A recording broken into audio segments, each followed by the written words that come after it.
Hey, how's it going, everybody? It is Jazzy Leaders for Sasquatch here, and we are doing our horror movie night in the cave. We didn't do a throwback Thursday this week. We'll get back to it next week. I really honestly just didn't watch anything new, and I had a horror movie already because I went and saw the one we're going to talk about pretty soon here, and then I saw another new horror movie. So I was like, well, we'll just do a horror movie one quick, um, and get it over with, and then start over next week, throwback Thursday, and watch some new movies. We'll start here with the new one I went and saw this week. I think everyone's going to go see it as Evil Dead Burn, directed by Sebastian Vanasek, starring Sohila Yaqub, Tondi Wright, and Hunter Duhan. Um, After a loss of her husband, a woman seeks solace with her in-laws. As one by one they transform into deadites, she becomes to discover that the vows she took in life survive even in death. This movie is so brutally awesome, metal, everything bad you could say happens to these poor people in this house, and it's all family related, and it's crazy that this got an R rating. Great, great vision here by Sebastian Janacek, I believe Vanacek. Sorry, Vanacek, French director. I might have to watch his Infested just to see what he is all about from France. I don't really watch a lot of foreign horror movies. I do occasionally, though, especially with Asian horror and French horror, especially because there are a couple of good French horror movies out there.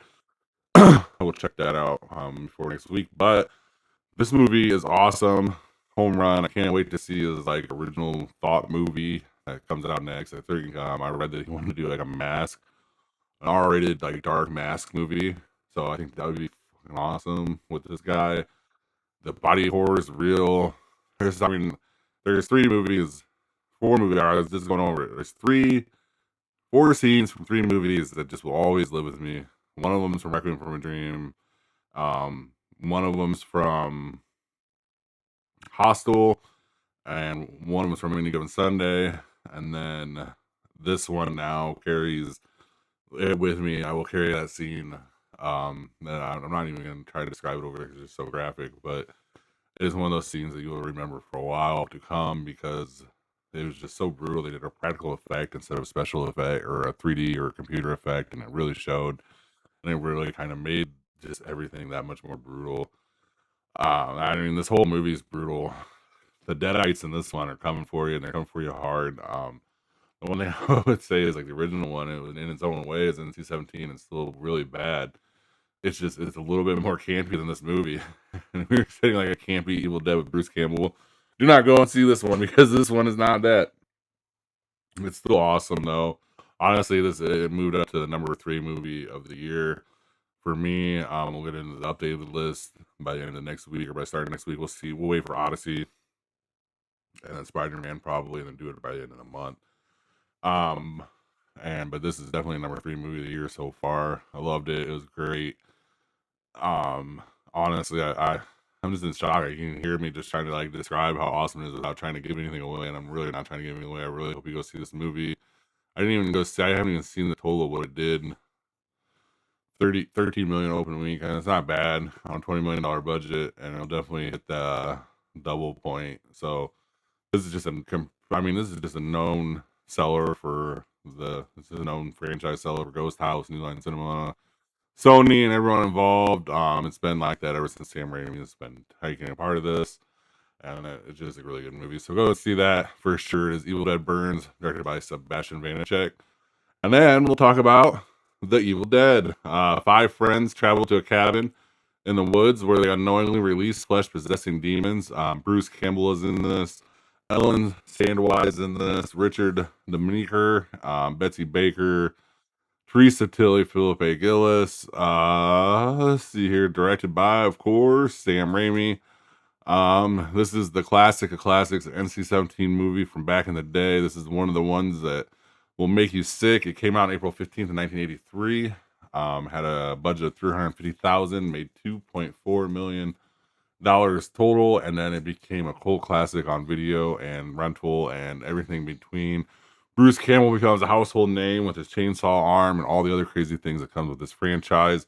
I was so excited about the movie that I made just a unilateral decision And we're going to cover the Evil Dead series, kind of like we did with Better Call Saul on this channel. I've never seen it, or I've seen a couple episodes. I'm not gonna lie, I've seen the first like 3 episodes, but I've never like watched it all the way through. So we'll do that for the horror movie channel. So we have a horror TV series we'll be watching, and that is the Evil Dead. We'll start that next week, and it's all because of this. I mean, this movie is awesome. There's so many things you can say about it, and then you kind of see the remake and how much blood they use. We talked about that last week, and everything they did with this, just so well done. It's just a classic. If you haven't seen it, I would see it. It is The Evil Dead, directed by Sam Raimi. And then the last one we're going to talk about here is the Sunset Killers. Let me get up here. The Sun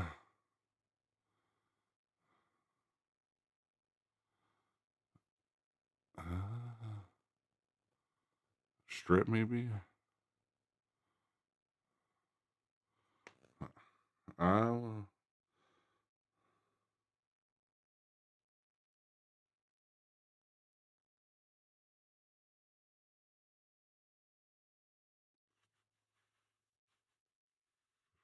Maybe that's the name of the movie. Never mind. We just want. Here we go. Sunstrip Killers. Yeah, there it is.